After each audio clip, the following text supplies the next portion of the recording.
I got your wig, ho. You're mad. Miss Wig. I got your wig, ho. I got your wig, ho. Miss Wigiana. I got your wig. Ask Joe Gorga, what was it like watching Gia and Gabriella so angry and upset about your podcast comments? Horrible, hurtful. First of all, they really shouldn't be getting involved. They really should. You involved my children. Oh, come on. My children are involved every day. I don't get them involved. I never involve your children. That's your aunt. You're all happy. Done. Okay. Melissa, Jamie Lynn from Charlotte.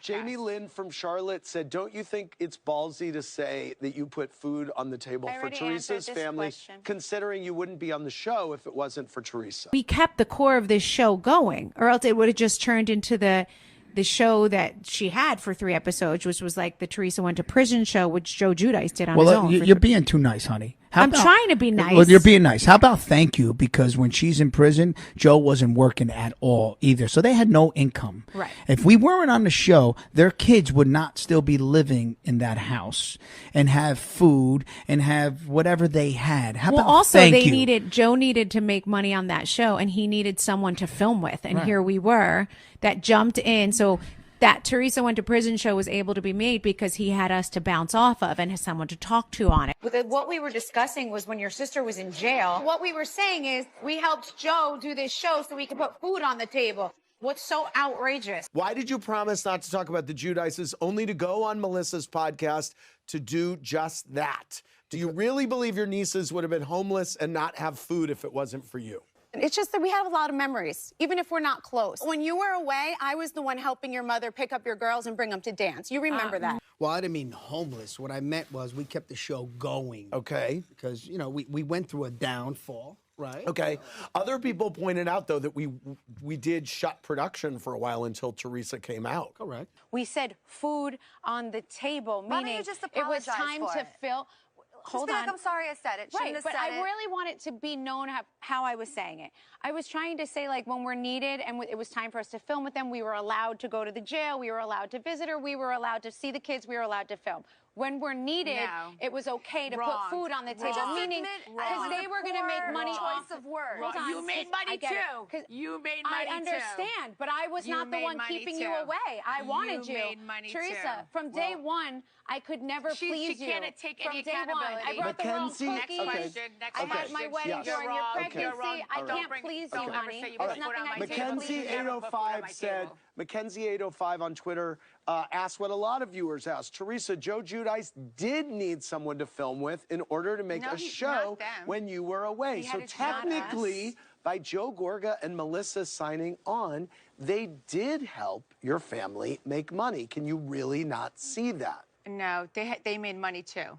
So they didn't put money on our table. We didn't make half as much as you and your husband did. I mean, even things that he's said about me in the past. You know what I mean? I've done nothing but help that kid. Believe me, forever.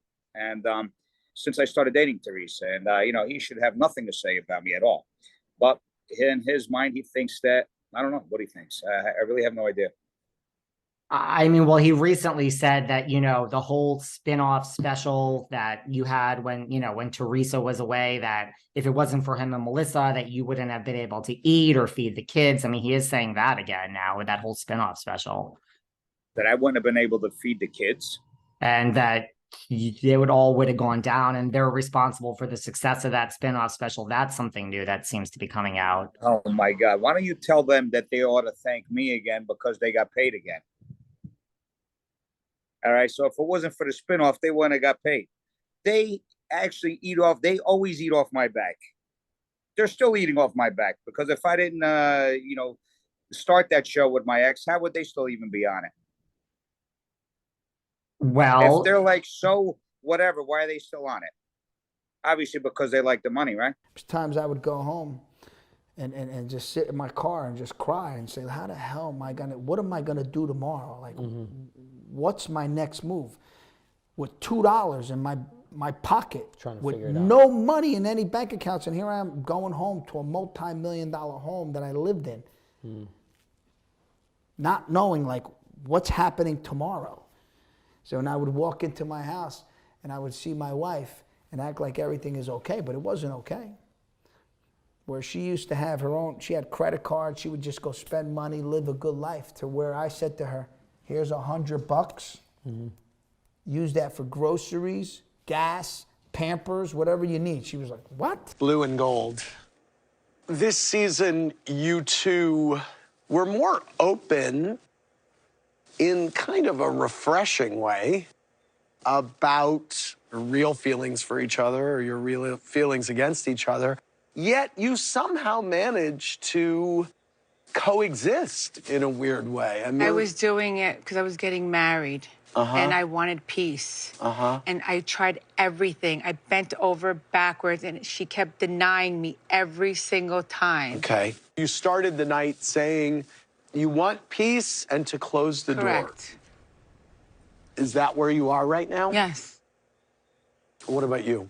I definitely feel the hate, right? You see it. It's clear that I could never please her. I never could from day one. No matter what I did, it was wrong. And obviously some things never change. I do love you no matter what you think. I worry about you. And I'll go with the flow, with whatever the family decides to do. Your husband actually ran into Teresa's ex in the Bahamas. I don't need no fraud. I don't need no drama when you call. I don't need no fake. Soon as I wake up, keep an eye out for the snakes, yeah. They saw each other. It was unexpected. Joe Giudice showed up to, where we were gambling. They were walking into a bar at the same time, and they saw each other. Thank God, the two of them, open arms, hugged it out. Wow. No mention of the past. No mention of Teresa, not even one word. No mention of her new man, zero. The two of them talked about what Joe's doing for work, that their fathers both passed away.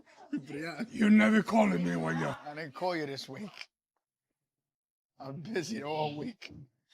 Bad week this. You asked me, you don't call me 1 week. Shame. You too. Well, I saw you. We just saw you at the house. Where? I forget. Why 2 weeks ago. 2 weeks. They haven't seen each other in 8 years. I mean, Joe Giudice to him, even though everything they've been through, ups and downs, and You can't do this, man. You motherfucker. Come on. Teresa, help your brother. Stop. He didn't do what he did. He's fighting myself.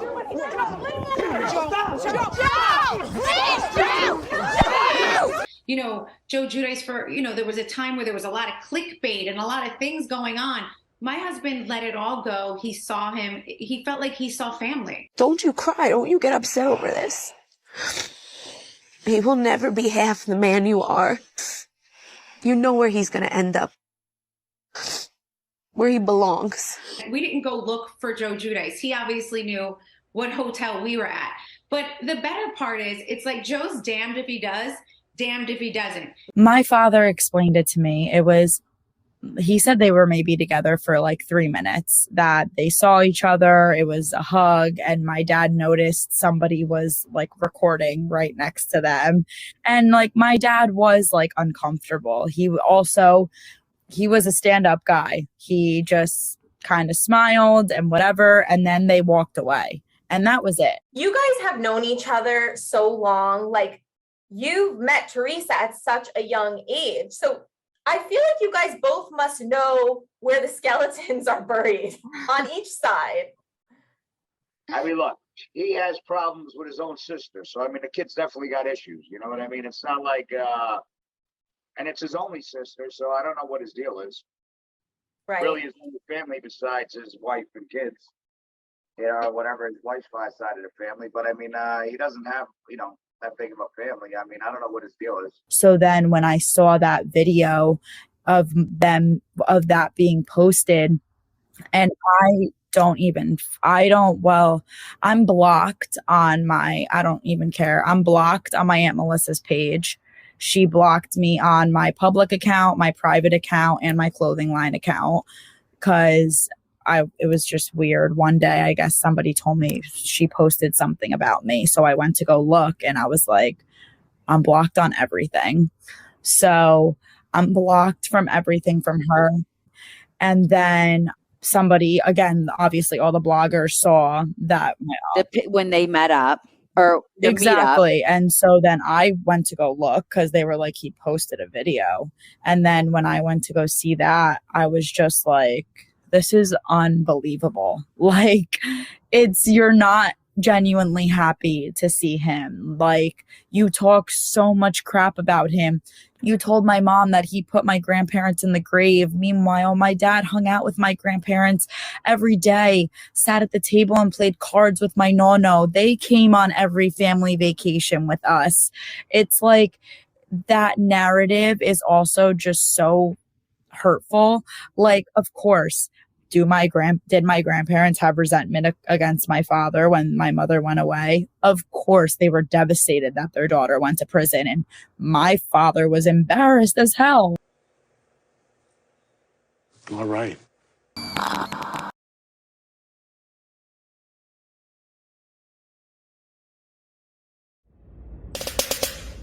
Ew.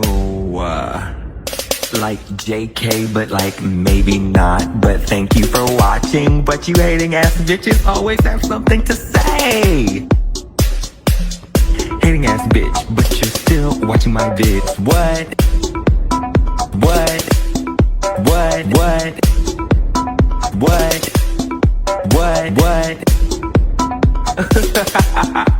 You're so upset. But that's like okay, because have a piece of bread, have a Xanax, relax, because I said what I said.